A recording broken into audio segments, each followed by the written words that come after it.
Which company has the best processors for gaming? Well, while Intel has the high-end market, mid-level gamers face a difficult challenge, especially if you consider streaming any of your gameplay. Today we're going to take a look at all the price ranges to get a good idea of which company takes the win and which company has the best processors for gaming and the tasks related to it. Let's start off with the lowest end, the budget gamer. This price falls underneath the $100 mark. Starting off with AMD. Has a very convincing APU, the 2200G, with 4 cores and built-in Vega graphics. Meanwhile, Intel has 2 cores with 4 logical processing cores for the same price. And while Intel only has around older i3s, AMD has multiple older Athlon processors going all the way up into the 8 cores under this budget, while Intel seemingly only has Pentiums and old i3s. For this price range, the winner has to be AMD simply because of the more bang for your buck in speed and core count. Plus, you get extra graphics.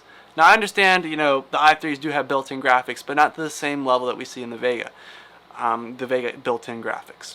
So now for the mid-range gamer, somewhere underneath the $200 budget range. This opens up older i3s and AMD's Ryzen 5 lineup. From AMD, we have the first gen 1600 and its X counterpart, both packing the same number of cores and threads as seen on the 8700K for $100 less. All that falls under this range from Intel are the older 7th gen i5 processors and below, and these only have 4 cores and no multi-threading. AMD still has higher clock speed on the X model and takes the win at this level. Things are not looking great for Intel, but coming in at the $300 mark, we see a substantial improvement. While Intel is lacking on the threads in models like the 8600K, we do see a substantial higher overclocking capability. And since games love higher clock speeds, it becomes a difficult challenge. AMD has some interesting responses. While AMD no longer has the clock speed, it offers a substantial increase over Intel in cores and multi-threading, all the way to the 2700X, including an RGB LED cooler for just underneath the $300 mark. This offers a great deal to streamers without sacrificing much gaming performance, so for this area we have to call it a tie, simply because there is no clear winner, and there are both versions and both companies offer something equally different and equally appealing options for everyone.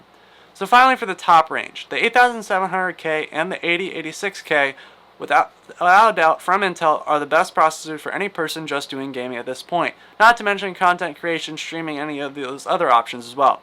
Though while there are Threadrippers that make a good processor for content creation and streamers, Intel takes the win on this one due to the insane overclocking available on both their chips and the nice number of cores and threads available on each. So if we were just to take who won from each area, AMD winning twice, Intel once, and both for one, we see AMD has taken the best processor for gamers overall for all price ranges.